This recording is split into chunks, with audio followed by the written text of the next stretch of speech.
And it's game time. First up, how about show and smell? Don't like that? Well, how about hide and seek, Cincinnati style, where the Reds' favorite spot looks like the cellar? Or blind man's bluff, the old-fashioned St. Louis way. Here's a red-hot game from Boston, a tisket, a tasket, 30 Ks in a basket. The Cleveland Indians are playing leapfrog as they make giant steps all the way bottom to top. So come one, come all. This is the place for all the games right here on the Pennant Chase. Again, everyone, Greg Lucas here, welcoming you once more to the Pennant Chase. This week, our show focuses on a popular topic of late, pitching. And consider these early season feats. Roger Clemens struck out a Major League record 20 batters in one 9-inning game. Moose Haas and Bob Knepper each won their first 5 starts, while Dennis Leonard has been staging a comeback worthy of Hollywood. 3 wins and an ERA well below 1. And how about Dave Smith, who earned saves in 8 straight appearances to tie a National League record?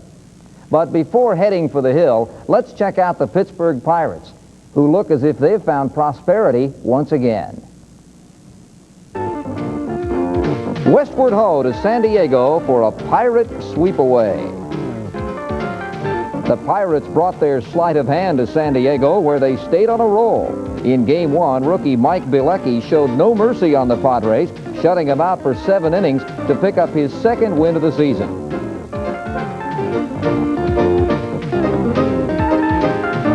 The next night, Pepe Le Pew made an unexpected appearance. Perhaps Padre prayers for divine intervention were misinterpreted. In any case, after causing a bit of a stink, Monsieur Le Pew made his exit.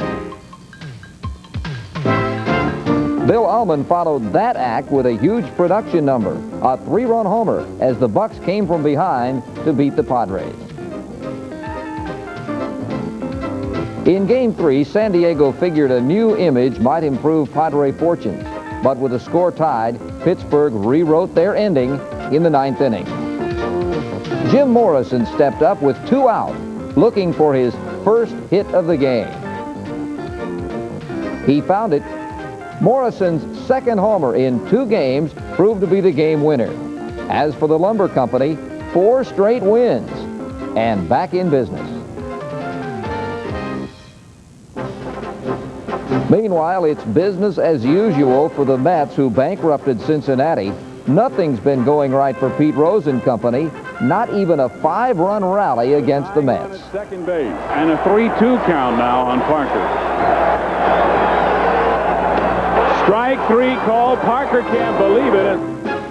Foiled yet again. Cincinnati lost its 6th in a row and was seeing red again next day when Keith Hernandez saw fit to give New York a little more breathing room with a 2-1 lead. Curveball ripped to right. This ball might be out of here, and it is. Mets lead 4-1. The score stayed that way, and then in the finale, the Mets got a double hat trick from the straw man. Darryl Strawberry went out of sight. Not once, but twice, as the Mets swept the series for their 14th win in 15 games. Once the Mets got through, there was nowhere to run and nowhere to hide for the woebegone Reds, who lost again next night to make it 9 straight, their longest losing streak in 4 years. And get this, the last-place Reds hadn't won at home since opening day until they beat the Braves the next day to end that streak.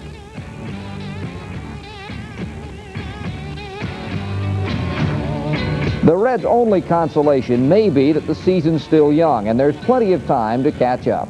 The greatest happened now instead of July or August or September, because fortunately we're only 5 or 6 games out, and we have 145 games to go. Baseball is a game of momentum. Some guys have it, some guys don't. Some guys get it, some guys never get it. The bottom line is winning or losing, and I sort of got used to winning in my career. And some guys never get used to winning. I have never gotten used to losing. I don't think I ever could.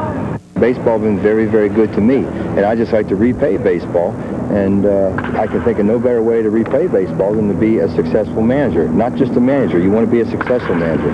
If you ask me a gold, I would like to be the all-star manager in 1987. On now to Los Angeles, where the Dodgers tarred and feathered the Cardinals. St. Louis Blues continued on the West Coast, where Mike Marshall helped sink slumping St. Louis into further despair in the series opener. Home run number 7 for Marshall as the Dodgers won their 6th straight. As for the embattled Cards, 4 straight losses and still the same picture next game. Fernando Valenzuela held St. Louis offense to a mere whisper as the Cardinals' batting average fell to .206, lowest in the league. What more woes would beset last year's pennant winners?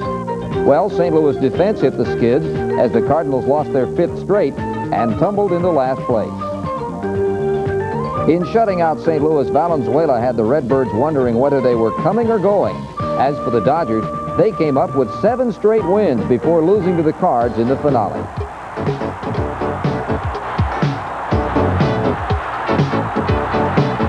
While LA's been rolling, Orel Hershiser's been strolling. In his first 2 seasons, the Big O won 30 games, but found the magic potion in 1985 when he went 19-3 for the best winning percentage in the majors. Also consider, if you will, Orel did not lose a game after July 7th last year and went a club record 11-0 at home, and on 4 different occasions did not allow more than 3 hits in a game. I really believe there's 2 ways of setting up a hitter. There's a way that you can pitch to the guy and make him believe that he knows what the next pitch is coming and then throw the opposite pitch. Or is you can set him up and throw the pitches so that you know that he knows what's coming. Throw that pitch that he knows what's coming, but put it in an area where he can't hit it. The key to my success is really getting the batter to swing the bat but not hitting much of the ball. But I'm really not considered a strikeout pitcher. When I need a strikeout, I know how to go to get it. But I think my out pitch this year might come up and be a changeup. You have to make adjustments year in and year out because batters adjust to you, and I think that's the key to the length of the careers of the Guidrys and the Seavers and those guys, the Palmers. They made adjustments year in, year out. As the batters made adjustments to them, they made an adjustment. And this year, I think the adjustment I'm going to make is coming up with hopefully an outstanding changeup. Given Orel's history in the majors, he looks to have the stuff of greatness. And in pitching lingo, that means winning 20.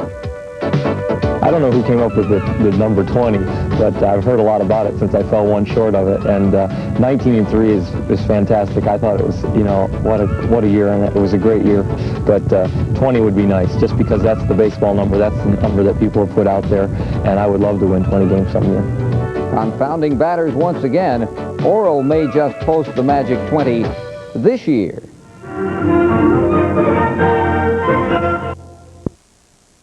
The only pitcher ever to win Rookie of the Year, Cy Young, and Most Valuable Player honors in his career.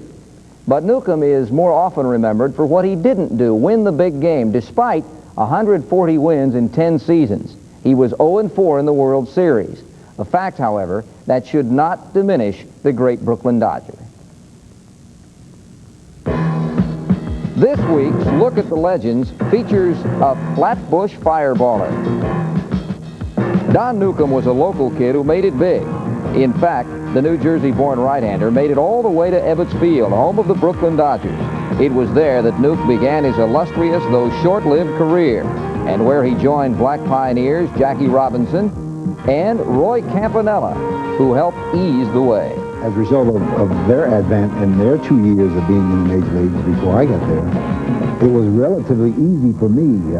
I also being a pitcher, there wasn't many opposing players, for instance, who were going to call me names as they would do Jackie and Roy. They wouldn't or couldn't slide into me and cut me with their spikes or step on my foot because they're, I think, a little reluctant to do that with a pitcher who could throw a baseball as hard as I could throw it. Nuke fired up a 20-5 record in 1955, the year the Dodgers finally beat the Yankees for their first World Series title. We began to worry about the frustration of never being able to beat the Yankees in a World Series. We began to worry whether or not the Yankees were a better team than the Dodgers. Now, we knew, because we were in the series, we knew that we were the best team in the National League, and we were becoming paranoid until 55 came along, and God bless Johnny Padres and winning that 7th game for us, we're becoming paranoid with the fact that we could never beat the Yankees and become a world champion as we wanted to be, and finally we did. But not before losing 7 World Series, 5 to the Yankees, starting in 1941. But alas, in 55, dem bums became dem champs. There's a classic picture of Duke Snyder and I with these derby hats on, and we were having a joyous time, and I'll never forget it as long as I live. Also unforgettable, 1956, the year Newcomb won 27 games, the MVP, and the game's first Cy Young Award. Add to those Rookie of the Year, and Nuke's career boasted all the accolades but one. Baseball has been a wonderful, wonderful phase of my life. I only have one hope left, that I would someday be in the Hall of Fame, but if that doesn't happen, my life won't end, you know, whether or not it happens, but that's the last thing that baseball can give me in the way of an honor. I'm the only player in baseball history to win in his career Rookie of the Year, Cy Young Award, Most Valuable Player. No other man in baseball history has ever done that. So right now, I'm in a class all by myself. And, God, when you think of the pitchers like Sandy Koufax and Don Drysdale, and yes, even Dwight Gooden. Dwight Gooden just missed being the most valuable player and being a man to join me in that category. But so far, nobody has joined me yet in that category. So that makes me a man alone and enjoying that phase of my life. Indeed, Don Newcomb stands alone in baseball annals. Time now for This Week in Baseball History. It was a long, long day's journey into night that began on May 8, 1984. For the White Sox and visiting Brewers, it took 25 innings before resolving a game in which each team scored 3 runs in the 21st. Suspended at 1 a.m., the game resumed later that day when a record 8 hours and 6 minutes after the first pitch, Harold Baines stopped the clock. That's deep into center field. Manning going back. This could be out of here. Manning looks up. It's out of here. A home run for Harold Baines. The Sox win 7-6 in the longest game in American League history. Now, let's stretch over to headline makers. Jack Morris of the Tigers has been a cat out of luck. Against Minnesota, he gave up 2 home runs in a 10-1 loss. Altogether, in his first 36 2/3 innings this year, Morris has allowed 12 home runs.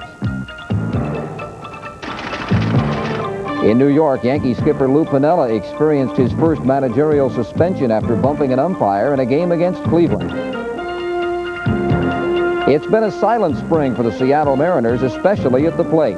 They struck out 247 times in their first 236 innings this year. What's more, they went a stretch of 85 innings without getting 2 straight hits.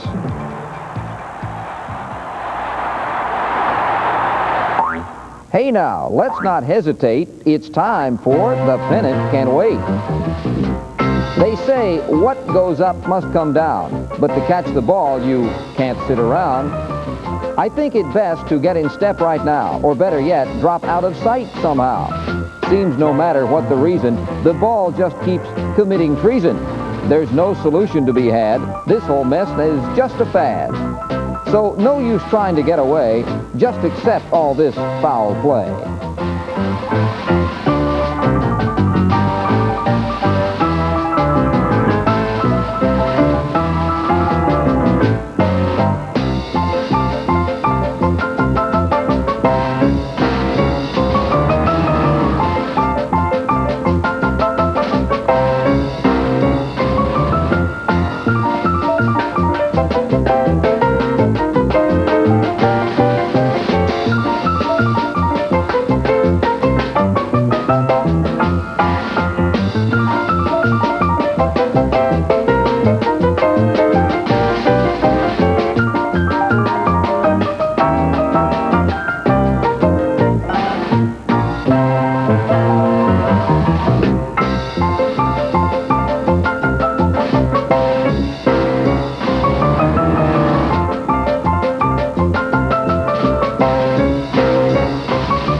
Crawling around the cellar of the American League East with the worst record in baseball.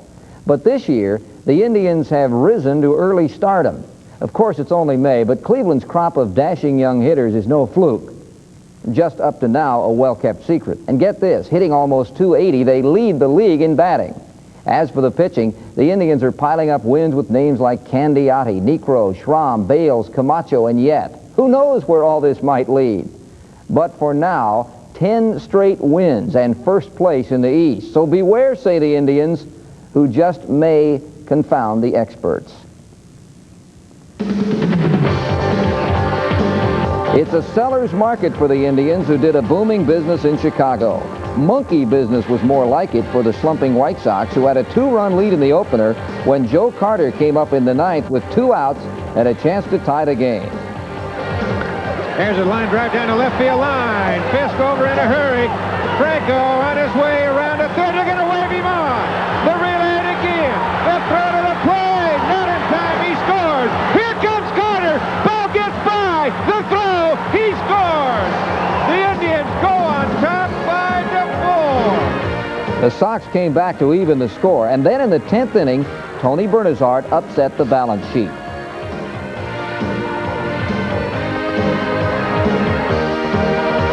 One run in, and then one more for good measure as Cleveland won its 5th straight. Next night, the winds were blowing Chicago's way until the 8th inning when Brett Butler helped turn the tide.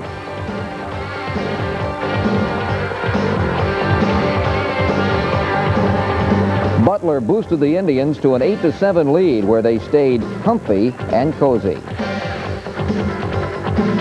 Rich yet no-hit the Sox for 2 2/3 innings of relief as Cleveland won their 6th in a row, coming from behind yet again. In Game 3, Chicago tried to scrub their blues away, but in the 10th, Brooke Jacoby came up with a chance to put Cleveland in the black. Jacoby's double keyed the Indians' 3rd straight uprising as they went ahead 6-4. Scott Bales shut the door while raising his record to 4-1. As for the Indians, their first series sweep at Comiskey in 7 years. Next night, more than 27,000 greeted the Indians when they returned home against Kansas City. Then in the last of the 10th inning, Pat Tabler came up with a tantalizing offer. Bases loaded. The result? Win number 8 in a row as the Indians spent their 2nd straight day basking atop the East. The first time Cleveland has held first place this late in the season since May 1981. On to Boston now for a hubbub at Fenway. Oakland's Joaquin Andújar was the picture of composure in Game 1, but there was no composing the Fenway flock as Andújar decomposed the mighty Sox en route to his 3rd win and first American League complete game. Supplying the offense, rookie Jose Canseco continued his power surge, cutting off Boston's current with one of his 8 home runs as the A's took a 2-0 lead. Dave Kingman busted out of a slump by going downtown in Beantown. And if that wasn't enough, Bruce Bhakti added a blast of his own for back-to-back home runs as Oakland stopped Boston's 4-game winning streak. Next day, all signs read Boston, watch out for more Oakland clout. So when Mike Davis tried to knock one out, Dwight Evans had no doubt. More poetry in motion from Boston bats as Jim Rice got back in the long ball groove, putting the A's out of sorts and the ball out of sight.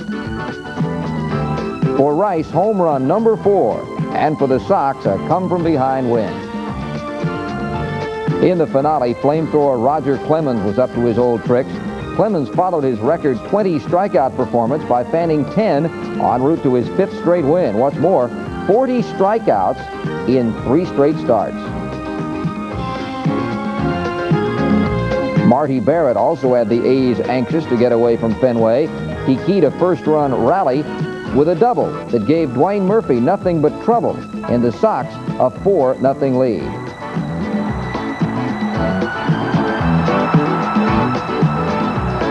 Serving his brand of Special K, Bob Stanley came on in the 9th and struck out the side as Boston took 2 of 3.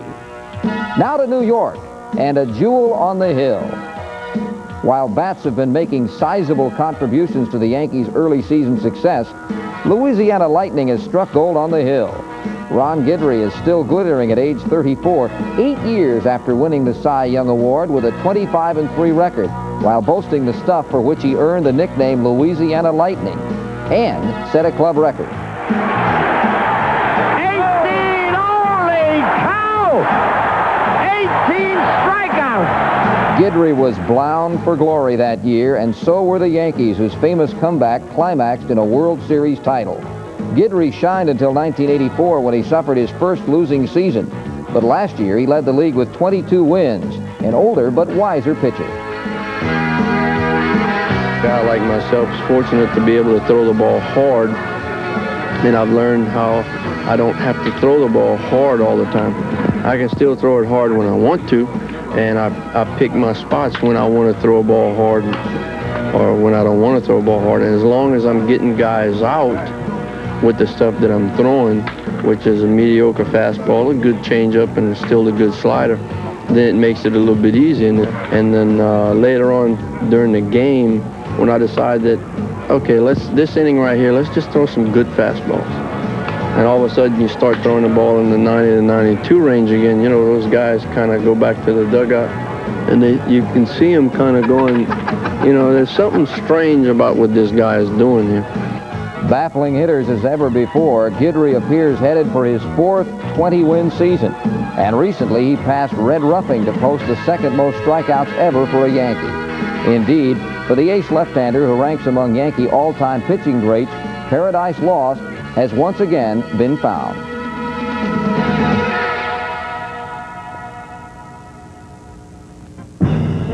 Time now for our Player of the Week in the American League. No one's been flexing muscle quite like Kirby Puckett of the Twins. Against Detroit, the Minnesota Masher struck again, leading off 2 straight times with homers. That outburst gave him 4 in 4 games for a Major League leading 11 homers, 7 more than he hit in 2 previous seasons combined.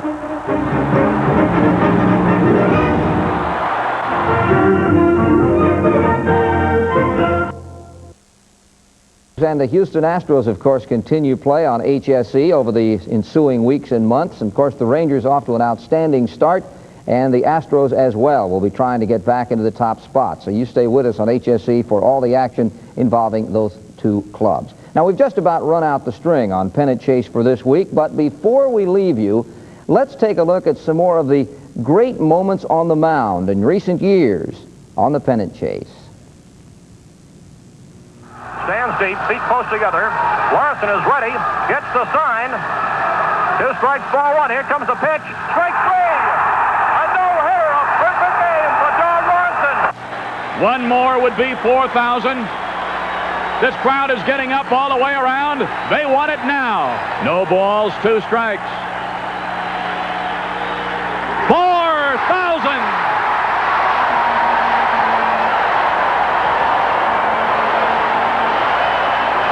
Is ready to work now to Don Baylor, and it's a high fly ball. It should be playable.